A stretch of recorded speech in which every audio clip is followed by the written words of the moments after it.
Have you ever dreamed of soaring through the skies above the beautiful island of Maui in a helicopter?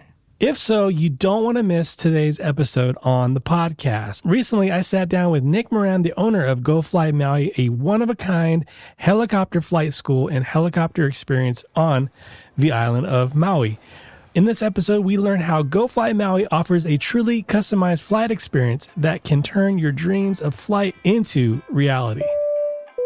The captain has turned on the fasten seatbelt sign, so stay tuned for another Maui-filled episode of Hawaii's Best. Aloha! Welcome to Hawaii's Best. Here, you'll learn what to know before traveling as we discover Hawaiian culture, local businesses, and the experiences that make Hawaii one of the most incredible places in the world. And now, your host, Bryan Murphy. Aloha and welcome to episode 80 of Hawaii's Best. I just want to say thank you so much for joining me today. I am the host and owner of Hawaii's Best Travel, Bryan Murphy, and I just want to say if you've been hanging out with us on Hawaii's Best for a little while, I just want to say thank you, and I would ask you to consider sharing this podcast with anyone who loves Hawaii as much as you, or maybe they're planning a trip to Hawaii, maybe for the first time. So be sure to share this podcast with them. Well, like I mentioned on today's episode, I got the chance to sit down with Nick Moran, who is a passionate pilot whose love for aviation started at a young age growing up in the Pacific Northwest. Nick's fascination with flying led him to earn his fixed-wing pilot license just at the age of 17. But it wasn't until he took an introductory helicopter flight that he realized his true calling, becoming a helicopter pilot. Nick pursued his passion relentlessly, obtaining his commercial license, instrument rating, and CFI and CFII licenses. Driven by his enthusiasm for teaching and desire to share the exhilarating world of helicopter flight, he and his wife, Megan, moved to the beautiful island of Maui. Together, they turned their dream into reality by founding Go Fly Maui, a one-of-a-kind helicopter flight school and experience that truly reflects Nick's spirit and dedication to the world of aviation. So let's go ahead and let's talk story with Nick from Go Fly Maui. Let's talk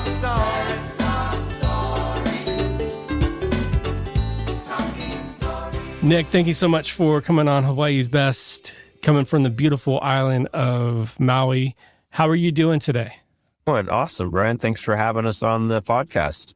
Absolutely. Yeah, this is going to be fun. How are things going with Go Fly Maui? I know just gave a brief bio of what you guys do and who you are a little bit, but love to hear from you about how things are going and a little bit about yourself. Doing great. Lots of flying. Got beautiful weather.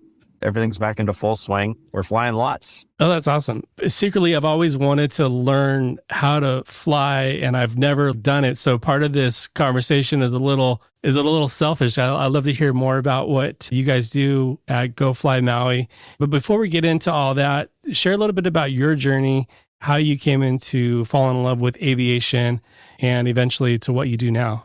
My aviation journey, if you will, started at a super young age. Dad was in the Navy and flew jets. So I grew up with toy airplanes and helicopters and all kinds of stuff. I think my love of aviation started right there. As I was going through high school, that was one of the deals I got to pursue was a private pilot license. I got my private pilot license when I was 16.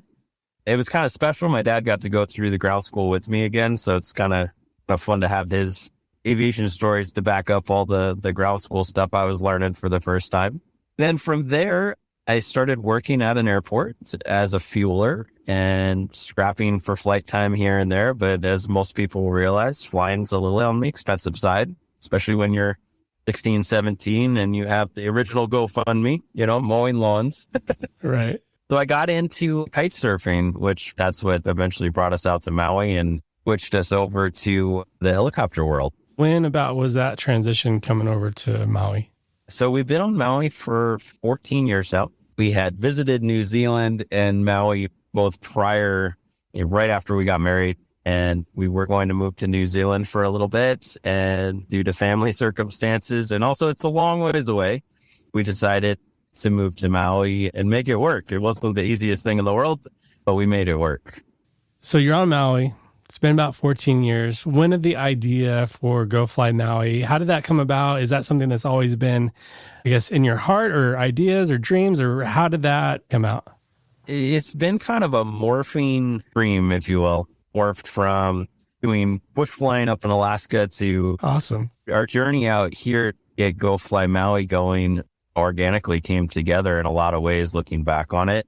I had gotten my instructor rating in helicopters and whatnot back in Washington State. There were no flight schools in Maui at the time. I was going through all of that. So I did take a year and a half and when I moved back to Washington for that training.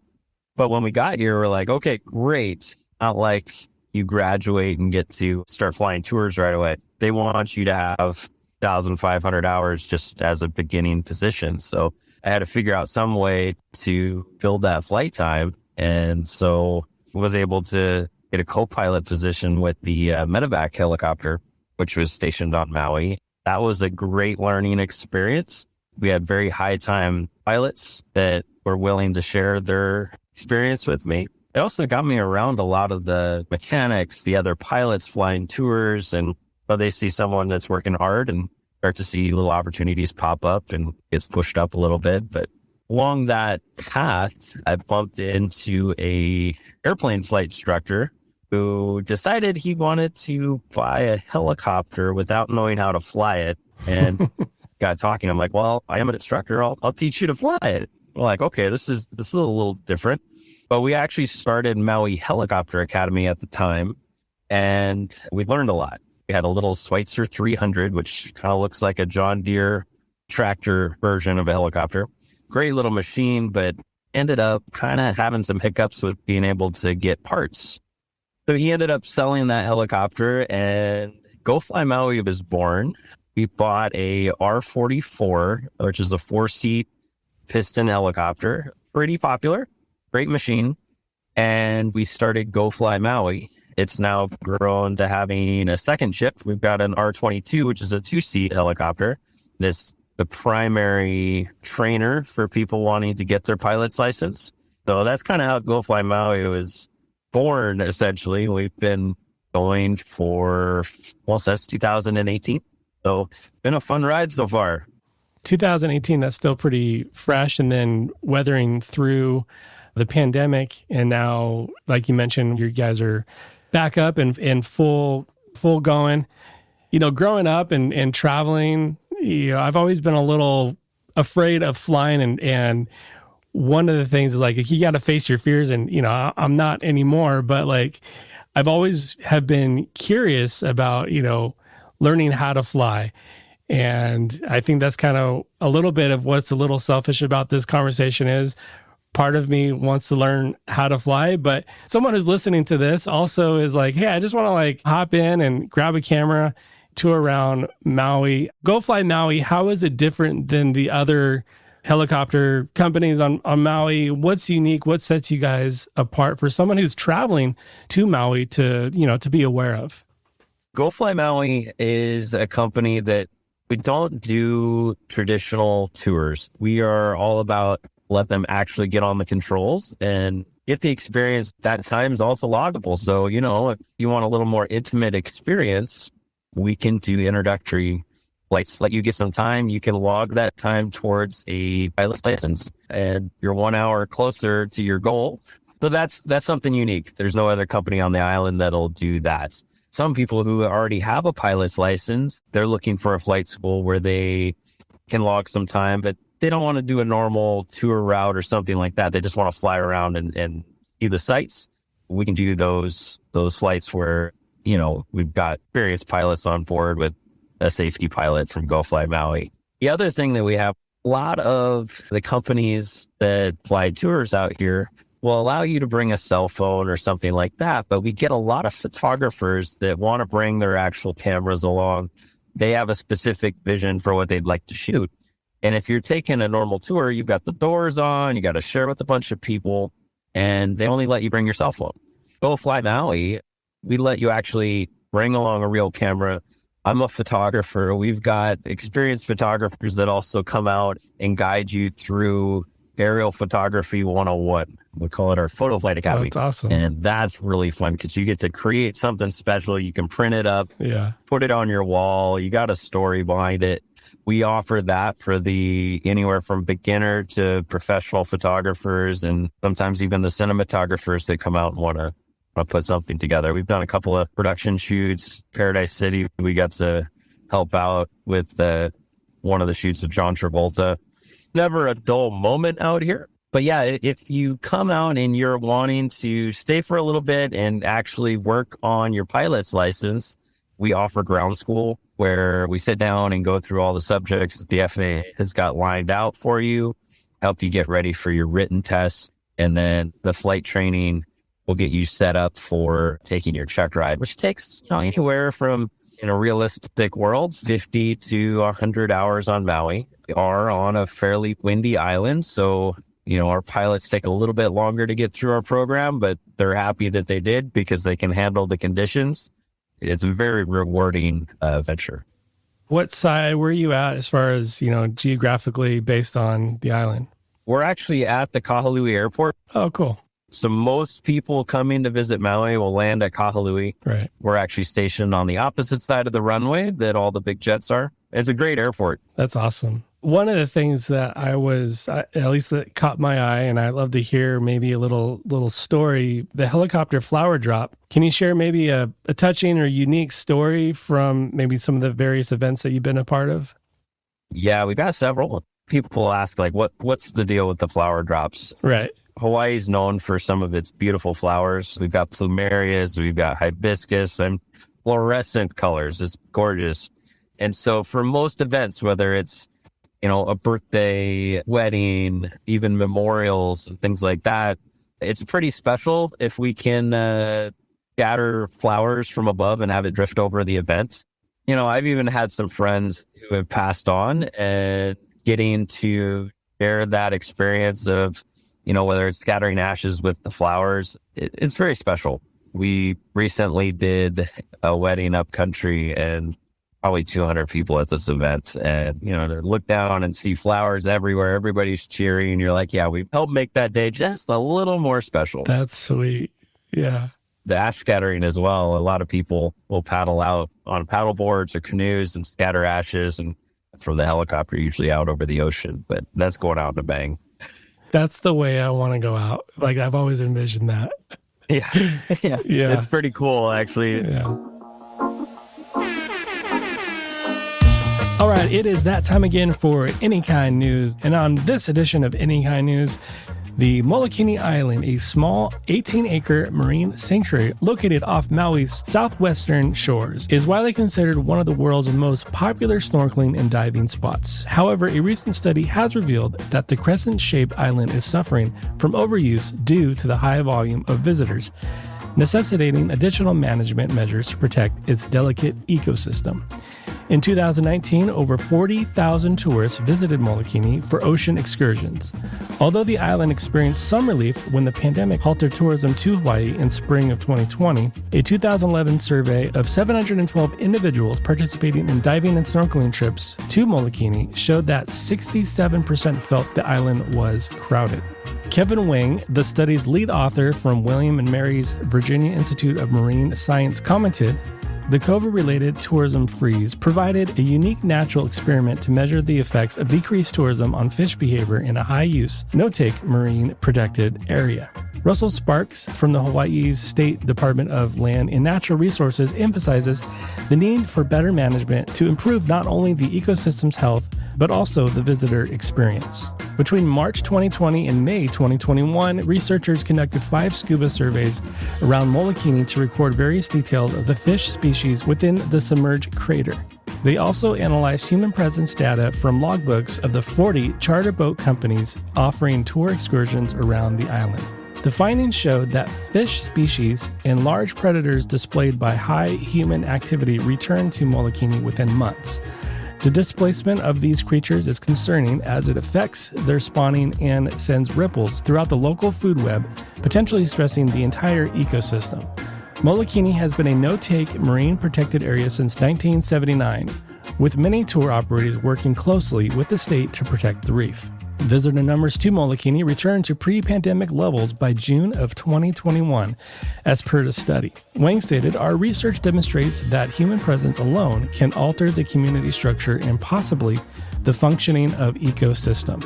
This means we can improve how tourism is configured in Hawaii and around the world to reduce the impacts of human presence."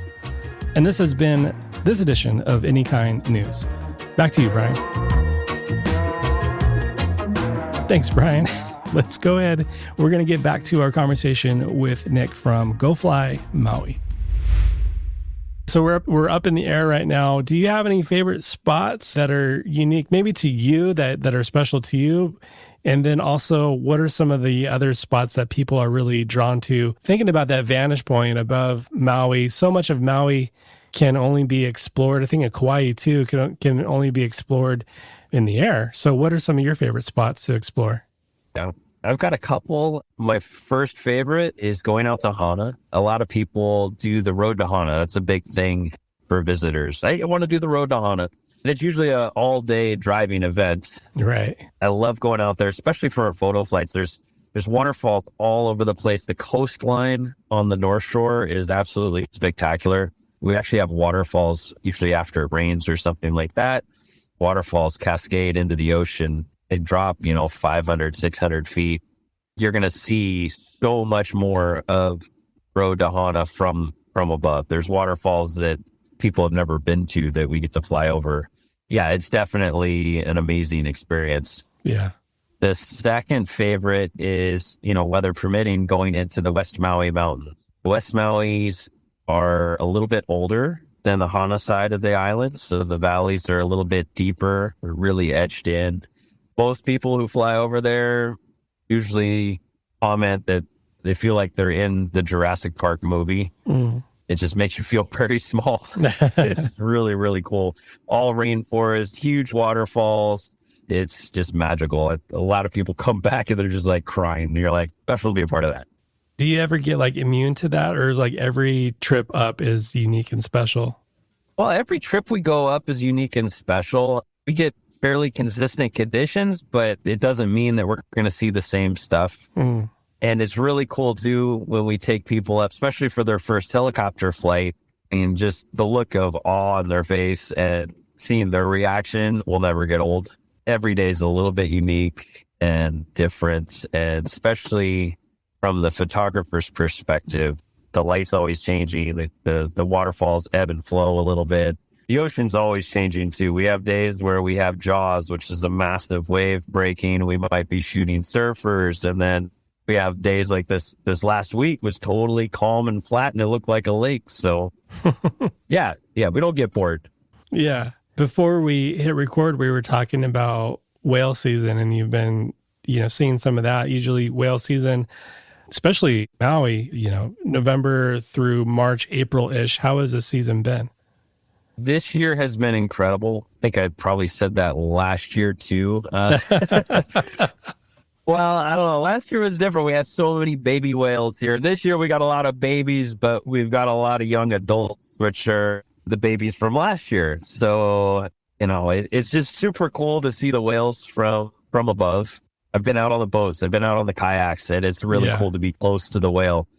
But when you can look down through the water and you see a whale 20 feet underwater and its silhouette is just sitting there, there's a kayak up above it, and you see the size difference. It's just incredible. And then to see them jumping, you can see them before they come out of the water. Their white pec fins are like super bright. It's really cool. But this year's been great.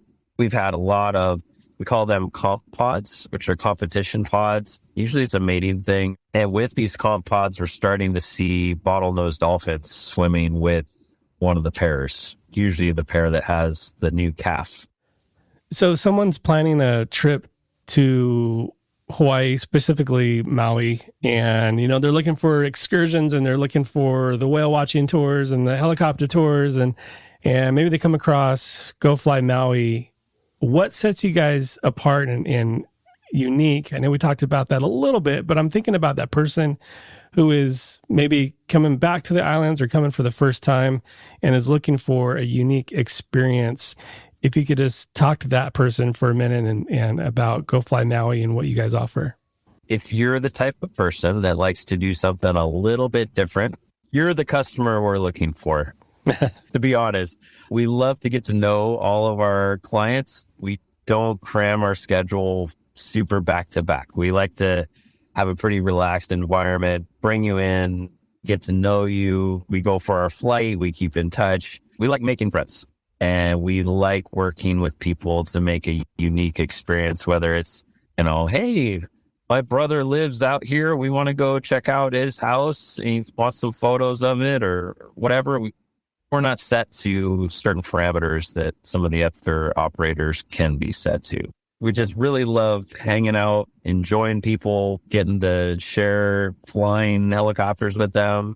It's a beautiful island, and we like to make it special. Yeah, I can't wait to get back on Maui again and be able to connect in person. So on the ground, somebody's there. You guys have been there for 14 years. But for travelers visiting Maui, what are some, in your opinion, must-see locations, activities? What would you recommend just kind of for someone coming in for a visit? If you're coming out to Maui for the first time, definitely come fly with us. And you're adventurous to go try kite surfing or windsurfing, there's plenty of operations that teach lessons and do that. Surfing's a big one. I mean, you think of Hawaii, you want to go get some surf lessons. Those are always memorable. As far as other activities, there's hiking. Well, you can always follow the safety guidelines. If there's no locals hiking, then you probably shouldn't be hiking. Right. But on the North Shore, the Bamboo Forest, Twin Falls, there's the Mendez Trail Ridgeline hike. They're all absolutely gorgeous and different, kind of must-dos for anyone that comes out. I usually send them there. Other things that are off the beaten path, there's lots of tour operators that do photography tours, things like that are kind of little hidden gems. Awesome. Well, we're going to do something. I don't think I've done this on any other episode yet, and I don't know if it's going to be a thing. Maybe we'll just do it for this episode, and it'll be a thing for this episode, but we'll call it Rapid 5 Maui Edition. Just your first gut response, how you would answer this question, but sunrise at Haleakala or sunset at Kaanapali Beach? Sunset. Right on. At Kaanapali. Road to Hana or exploring upcountry? Road to Hana is a hard one to beat. And like you mentioned earlier, people need to plan the day for it. It's a whole day excursion. I think some people, I'm just going to drive a road, but it's a whole day excursion that people need to be aware of. So, yeah, I usually recommend that they stay at the Hana Resort if they do it and actually get a morning in Hana, and that's magical. That's price for the admission for this episode. That's worth it right there. That's right there. Good tip. All right. Favorite restaurant? Maui Ocean Vodka. Yes. Awesome. Okay. Yeah, that's my new favorite. Someone's watching. They can't see it right now, but I have the different sizes of their Maui Ocean vodka bottles behind me. Yeah. That's yeah. Amazing venue up there. Okay, Golden Sands of Wailea or the Black Sands of Wainapanapa State Park? I like Wailea. Wailea is awesome. Okay. I go with that. But Black Sand, if you're in Hana, you got to go check it out. Sure. All right, last one, snorkeling or horseback riding? Well, I'm going to snorkeling because I'm allergic to the horses. Okay, so that's interesting. Explain a little bit about, we haven't talked about your wife, who's the other arm of this operation. Why the laughter about horseback riding, and maybe explain just a little bit about that before we wrap up. Oh, man. Well, the tail number on our R44 is 23HH or hotel. And I joke that stands for horses and helicopters. My wife's amazing. She does a lot of the back end. If people inquire, they're usually talking to her to schedule their flight. Definitely the backbone of the company, but is definitely a horse girl. Has trained up 2 horses, and one is a jumper, one's doing dressage. She loves English stuff. If she's not in the office with Go Fly Maui, she's usually going to be up at the barn playing with the horses. That's awesome. All right, Nick, how can people find you guys and book with you? So we're on Instagram and Facebook. You can find us on Instagram at Go Fly Maui. The same Go Fly Maui on Facebook. If you want to check out our website, it's, goflymaui.com, and drop us a note. There's a contact button in there. Also some more information on all of our flights. If you got questions, we love to answer questions. Usually the email is the easiest way to get a hold of us because either we're up at the barn or I'm flying, and I can't take phone calls while we're flying. So, right. Yeah, just send us an email. We're pretty good about getting back to you ASAP. Yeah. Love to get in touch with all of your listeners. Nick, thank you so much for your time, and have a great rest of your day. I can't wait for someone who's listened to the episode to have that experience and report back on that experience for everyone else to hear. And I can't wait to get out back on Maui soon. So thank you so much for your time.